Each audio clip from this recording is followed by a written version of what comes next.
शिव करते क्या? शंकर का डमरू का जो नाद है वो जीव को दुख से दूर करना है, दुख से। वो कहते हैं ना कि तुम आना भोले बाबा, तुम आना भोले बाबा, मेरे मकान में तेरा डमरू डम डम बाजे सारे जहान में। तुम आना भोले बाबा, तुम आना भोले बाबा, मेरे मकान में तेरा डमरू डम डम बाजे सारे जहान में। तुम आना भोले बाबा, तुम आना भोले बाबा, मेरे मकान में तेरा डमरू डम डम बाजे सारे जहान में। तुम आना भोले बाबा, तुम आना भोले बाबा, मेरे मकान में तेरा डमरू डम डम बाजे सारे जहान में। तुम ब्रह्मा जी को लाना, तुम ब्रह्मा जी को लाना, तुम ब्रह्मा जी को लाना, तुम ब्रह्मा जी को लाना, मेरे मकान में तेरा डमरू डम डम बाजे सारे जहान में। तुम आना भोले बाबा, तुम आना भोले बाबा, मेरे मकान में तेरा डमरू डम डम बाजे सारे जहान में।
तेरा डमरू डम डम बाजे सारे जहान में।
को लाना, संग सीता जी को लाना, संग सीता जी को लाना।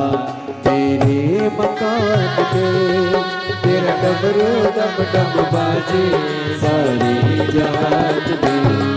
तुम आना भोले बाबा, तुम आना भोले बाबा, मेरे मकान में तेरा डमरू डम डम बाजे सारी जहान में। तुम राम जी को लाना, तुम सीता जी को लाना, संग सीता जी को लाना। मेरे मकान में तेरा डमरू डम डम बाजे सारे जहान में। आना भोले बाबा, तुम आना भोले बाबा, मेरे मकान में तेरा डमरू डम डम बाजे सारे जहान में। तेरा डमरू डम डम बाजे सारे जहान में, तेरा डमरू डम डम बाजे सारे जहान में।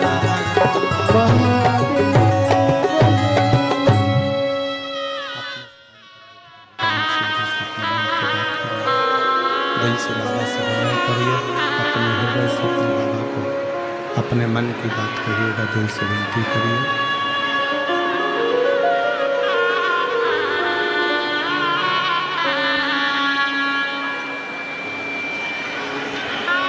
बाबा को अपने मन का भाव दिल से विनय कर दिल से विनती करें, निवेदन करें, हृदय से विनय करिएगा। जहाँ जगह मिले वहाँ बैठकर भगवान शंकर को अपने मन से भाव से विनती कर विनय करिए। बड़े दूर दूर से आप लोग आए हैं, बाबा को अपने मन का भाव अवश्य श्रवण करें। साथ में बोलेंगे, साथ में विनय करेंगे, साथ में विनती करेंगे, साथ में निवेदन करेंगे। सभी लोग साथ में बाबा से विनय करें, हृदय से विनती करें।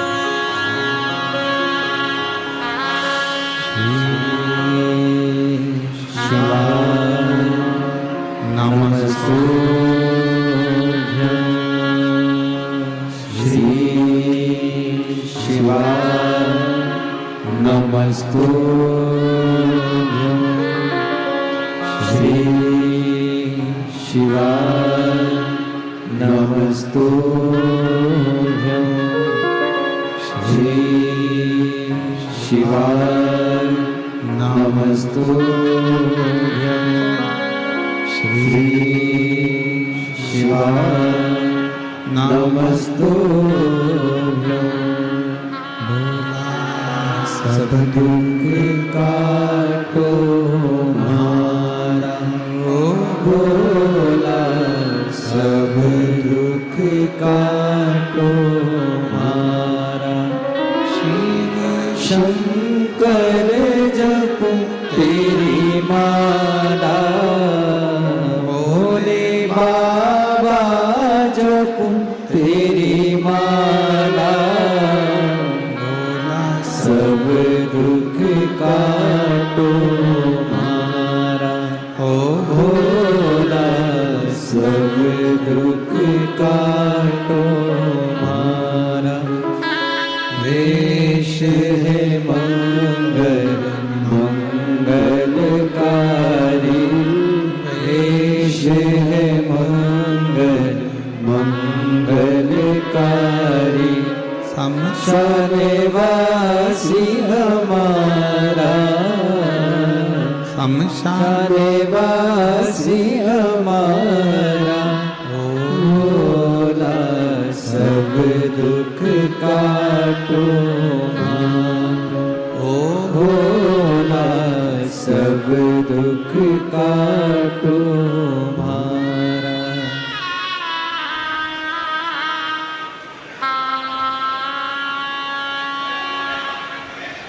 भगवान देवादिदेव महादेव का चरित्र कह रहा है, शिव महापुराण की कथा वर्णन कर रही है, शिव तत्व कह रहा है।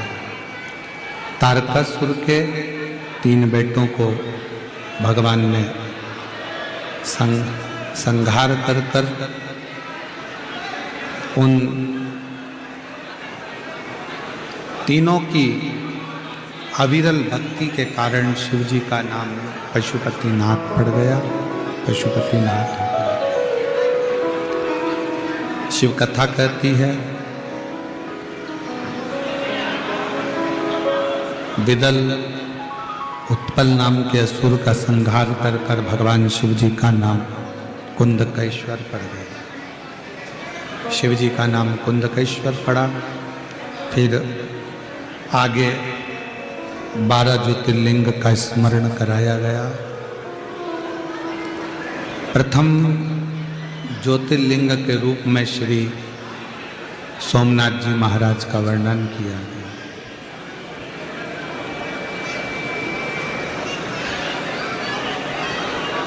चंद्र को काया का रोग हुआ और चंद्र का काया का रोग इतना बढ़ता चले गया कि चंद्र शुद्ध भूल गए कि मैं क्या करूं। जब व्यक्ति के जीवन में दुख आता है, तकलीफ आती है, कष्ट आता है, जब व्यक्ति के जीवन में परेशानी आती है तो वो ये भूल जाता है कि मैं किस ओर जाऊं,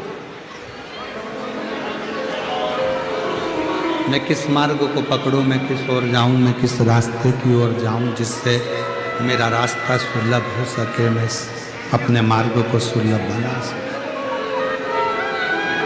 तब चंद्र के काया के रोग को भगवान शिव ने समाप्त किया। शिव जी का नाम सोमनाथ हुआ।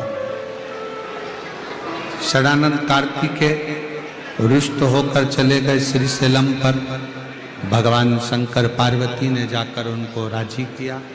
शिव पार्वती वहाँ विराजमान हुए। नाम श्री मल्लिकार्जुन हुआ। दूषण नाम के असुर का संहार, दूषण नाम के राक्षस का संहार भगवान स्वयं काल अधिपति बनकर करते हैं। शिव जी का नाम महाकाल हो जाता है।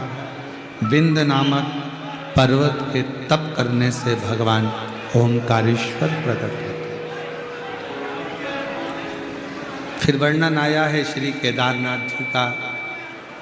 नर नारायण के तप करने से भगवान शंकर ने जाकर दर्शन दिया। शिव केदार के रूप में विराजित। भीमाशंकर कुंभकर्ण के बेटे भीम का भगवान शंकर ने संहार किया और शिव जी का नाम भीमाशंकर। अगला वर्णन है काशी विश्वनाथ। मनु शत्रुपा के तप बल से भगवान शंकर काशी में आकर विराजमान हुए। शिव जी का नाम विश्वनाथ होता है। गौतम बाबा पर गौ हत्या का दोष लगा। उस दोष को मिटाने के लिए ब्रह्मा, विष्णु और महेश तीनों की अर्चना करी और गौतम बाबा पर से गौ हत्या के दोष को मिटाने के लिए भगवान ब्रह्मा, विष्णु, महेश 3 लिंग स्वरूप में प्रकट।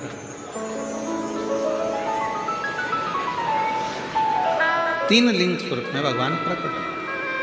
त्र्यंबकेश्वर के रूप में विराजमान हुए। फिर वर्णन आया है श्री वैद्यनाथ जी का। रावण को भगवान शंकर का शिवलिंग ले जाते समय भगवान शंकर के शिवलिंग को ले जाते बीच मार्ग में शिवलिंग को रखा और भगवान का वो शिवलिंग फिर उठ नहीं पाया तो भगवान वैद्यनाथ जी के रूप में विराजित हो गए। अगला वर्णन है श्री नागेश्वर का।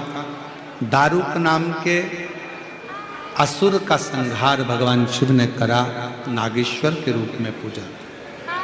राम जी ने स्वयं लंका पर चढ़ाई करते समय एक शिवलिंग की स्थापना करी जो रामेश्वरम के रूप में पूजा है। कृष्णेश्वर सुधर्म नाम के ब्राह्मण की पत्नी घूष्मा, जिसका बेटा सुदेहा को दे दिया गया। सुदेहा ने अपने उस बेटे के टुकड़े टुकड़े कर दिए थे और तालाब में फेंक दिए थे। का नियम कभी नहीं टूटा। घूष्मा ने एक नियम हमेशा बनाया था कि पार्थिव शिवलिंग का पूजन करती थी, विसर्जन करती थी। आज प्रदोष का दिन, प्रदोष काल, घूष्मा ने शिवलिंग का निर्माण कर कर उसका पूजन कर कर विसर्जन को जब चली तो मन में आया कि मेरे बेटे को बहुत दिन से नहीं देखा, मेरे बेटे का दर्शन हो। जब व्यक्ति के जीवन में कोई एक नियम आ जाता है, आस्था चैनल पर कथा सुनने का, फेसबुक यूट्यूब पर कथा सुनने का या पंडाल में बैठकर कथा सुनने का कोई नियम। कई जीजियां मेरी बेटी हैं, कई जीजा मेरे बेटे हैं, कई बेटियां बेटा बेटे हैं जिनका नियम है रात्रि को सोने से पहले 5 मिनट श्री शिवाय नमस्तुभ्यम बोलते हैं। कई लोगों का नियम है सोने से पहले 5-10 मिनट मोबाइल पर शिव महापुराण की कथा सुनते हैं। मान लो टीवी पर कथा नहीं भी आ रही, 2-4 दिन 8 दिन नहीं भी आ रही, तो भी वो पुरानी कथा निकाल कर अपने मोबाइल पर सुनते जाओ। कई लोगों का नियम है टीवी पर 1 बजे कथा आती है, टीवी चालू कर कर आधा घंटा, 1 घंटा, 2 घंटा, 3 घंटा कथा को श्रवण जरूर करते। प्रतिदिन किसी किसी के दुकान पर टीवी लगी है, ग्राहकी भी चल रही है, काम भी चल रहा है, तो भी उसने अपनी दुकान में टीवी चालू कर कर छोड़ दी। कथा चलती रह रही है धीमे आवाज में और वो अपना काम करते जा रहा है। मतलब शंकर उसकी दुकान में, उसके घर में दिन भर 24 घंटे में से 5-10 मिनट शंकर की कथा प्रत्येक व्यक्ति के घर में रहती जरूर है। प्रत्येक व्यक्ति एक नियम कई लोगों ने बनाकर रखा है। जैसे घूष्मा ने नियम बनाया था तो उसके बेटे को भगवान शंकर को जीवित करना पड़ा। हम भी तो अपनी जिंदगी में एक नियम बना सकते हैं कि मैं श्री शिवाय नमस्तुभ्यम का जाप करूंगी। मेरी कॉलोनी में कोई शंकर जी का मंदिर है, हम 5-10 महिलाएं प्रत्येक सोमवार को 10 मिनट बैठेंगी। शाम के समय प्रदोष काल में 6 बजे 6:30 बजे बैठेंगे, 6:45 बजे 15 मिनट बाद उठ जाएंगे, श्री शिवाय नमस्तुभ्यम का जाप करेंगे, शंकर जी को भोग लगाएंगे। अगर एक हफ्ते में 5 सोमवार पड़ते हैं तो 5 महिलाएं अपना नियम बना ले कि आज का प्रसाद थोड़ा सा, कुछ भी शक्कर, खड़ी शक्कर, कुछ भी मैं लेके आऊंगी, माँ भोग लगाएंगे। अपन 5 मिलकर श्री शिवाय नमस्तुभ्यम जपेंगे, प्रसाद बांट देंगे, अपने घर चले जाएंगे। ज्यादा ढोंग प्रपंच नहीं, दिखावा नहीं, कोई एक नियम। हमारे नजदीक में शंकर जी का मंदिर है, हफ्ते में एक बार नियम बनाएंगे, उस मंदिर में सफाई करेंगे। हफ्ते में एक बार नियम बनाएंगे, अपने नजदीक के शंकर के मंदिर को साफ करेंगे, क्लीन करेंगे। एक नियम अपने अंदर बनाओ शिव के प्रति।